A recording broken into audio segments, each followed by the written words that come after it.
కాకినాడ జిల్లా వ్యాప్తంగా భారీ ఎత్తున గణనాథుని పూజలు ప్రారంభమయ్యాయి. పట్టణంలోని వివిధ రూపాల్లో గణనాథులు కొలువు తీరారు.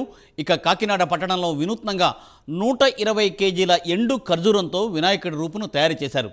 గతంలో కూడా ఇదే మండపంలో ముత్యాలు, రాగి నాణాలు, నెమలి ఫించాలతో వినాయకుడిని తయారు చేయడం విశేషం.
కాకినాడ జిల్లా వ్యాప్తంగా భారీ ఎత్తున గణనాథుని పూజలు ప్రారంభమయ్యాయి.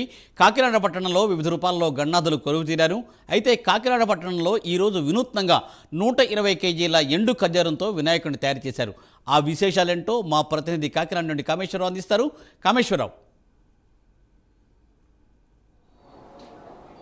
మూర్తి, చూసుకుంటే ఈరోజు భారీ ఎత్తున అయితే గణనాథుని ఉత్సవాలు ప్రారంభమని చెప్పవచ్చు. తెల్లవారుజాము నుంచి కూడా ఉమ్మడి తూర్పుగోదావరి జిల్లా మరియు కాకినాడ జిల్లా వ్యాప్తంగా అంగరంగ వైభవంగా గణేష్ ఉత్సవాలు అయితే ప్రారంభమైంది. దీనికి సంబంధించి కాకినాడ జిల్లా వ్యాప్తంగా చూసుకున్నా కూడా వివిధ రూపాల్లో గణనాథుడు అయితే మాత్రం భక్తులకైతే దర్శనమిస్తున్నారు. ఇదే విధంగా కాకినాడ పట్టణం, అదేవిధంగా కాకినాడ సిటీలో అయితే మాత్రం 200 కేజీల భారీ ఎత్తున డ్రై ఫ్రూట్ గణనాథుడు అయితే కొలువు తీరాడని చెప్పచ్చు.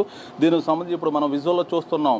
అంటే పర్యావరణం కాపాడే దిశగా వినూత్నంగా ఆలోచనతో ఈ ఉత్సవ కమిటీ అయితే మాత్రం ఈ విగ్రహాన్ని ఏర్పాటు చేశారు. దీనికి సంబంధించి 200 కేజీల ఖర్జూరాన్ని అయితే మాత్రం 2 లక్షల ఖర్జూరపు పళ్ళుతో అయితే మాత్రం భారీ గణనాథుడిని అయితే మాత్రం ఇక్కడ నిర్మాణం చేశారు. దానికి సంబంధించి అయితే మాత్రం ఉదయం నుంచి కూడా ఈ గణనాథుడు అయితే విశిష్ట పూజలు అందుకు దానికి సంబంధించి ఉత్సవ కమిటీ ఆర్గనైజర్ అయితే మనతో పాటు ఉన్నారు. వారితో మాట్లాడే ప్రయత్నం చేద్దాం. సార్, చెప్పండి, అంటే పర్యావరణం కాపాడే దిశగా వినూత్న రీతిలో గణనాథులు ఈ సంవత్సరం అయితే కొలుగుతారు. మీకు ఇటువంటి ఆలోచన, డ్రై ఫ్రూట్ గణపతిని ఏర్పాటు చేయాలనే ఆలోచన ఏ విధంగా వచ్చింది?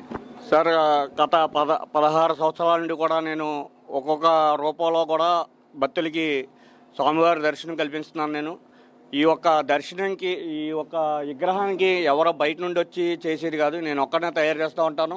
మా ఫ్యామిలీ మెంబర్స్ కష్టపడతాం. అలా మా అబ్బాయి ఫ్రెండ్స్ వచ్చి హెల్ప్ చేస్తూ ఉంటారు. ఈ ఒక విగ్రహం గొప్పదనం ఏంటంటే, ఎవరైనా సరే గొప్పదనం ఏంటో తెలియదు మీకు ఎవరికైనా. నేను చెప్తున్నాను, ఈ ఒక విగ్రహం గొప్పదనం ఏంటంటే, మా అబ్బాయికి సంవత్సరం జేఎన్టీ కాలేజీలో సీట్ వచ్చింది. ఈ సంవత్సరం మేము ఇల్లు కట్టుకున్నాం. భగవంతుడు మాకు లోటు లేకుండా బాగా చూస్తున్నాడు. అలాగే మేము కూడా భగవంతుని చూడాలని నేను ఈ ఒక 18 అడుగుల హైట్ బిల్డింగ్ని ప్రత్యేకంగా 2 ఫ్లోర్ల హైట్ని వదిలేసి ఓన్లీ గణపతి నవరాత్రులు చేయాలని కమిటీ ఈ ఒక ప్రతి సంవత్సరం కూడా ప్రజల్లో తీసుకెళ్ళాలి, మన హిందూ ధర్మాన్ని కాపాడాలని నేను ఒక పోరాడుతున్నాను. అలాగే మేము కాకినాడలో ఇద్దరు చేసేవాళ్ళు. ఇవాళ కాకినాడలో 20 బొమ్మల దాకా ఇలా చేస్తున్నారు. పర్యావరణం కాపాడడానికి మొత్తం ఈ ఒక ప్లాస్టిక్ మానేసి ఇంకా మానేయాలని నేను కోరుకుంటున్నాను. కాకినాడ ప్రజలందరూ కూడా బాగుండాలి. ప్రజలు బాగుండి అందరూ కూడా ఆరోగ్యాలతో ఉండాలని కోరుకుంటున్నాను. శ్రీ వరసిద్ధి వినాయక యువజన సంఘం పెద్ద మార్కెట్, ఉల్లింకల వారి వీధి, కాకినాడ పెద్ద మార్కెట్. ఇది ఇక్కడ ఉన్న తాజా పరిస్థితి. చూసుకుంటే కాకినాడ జిల్లా వ్యాప్తంగా వివిధ రూపాల్లో గణనాథుడు అయితే దర్శనమిస్తున్నాడు ఉదయం నుంచి కూడా. ఇప్పుడు ప్రస్తుతం కాకినాడ సంత మార్కెట్లో గల, పెద్ద మార్కెట్లో గల ఈ డ్రై ఫ్రూట్ గణపతి అయితే మాత్రం ప్రజలను ఆకర్షిస్తున్నాడు. ఉదయం నుంచి కూడా విశేష పూజలు అయితే మాత్రం భక్తులు చేస్తున్నారని చెప్పచ్చు. మూర్తి, ఇది ఇక్కడ ఉన్న తాజా పరిస్థితి. Over to studio.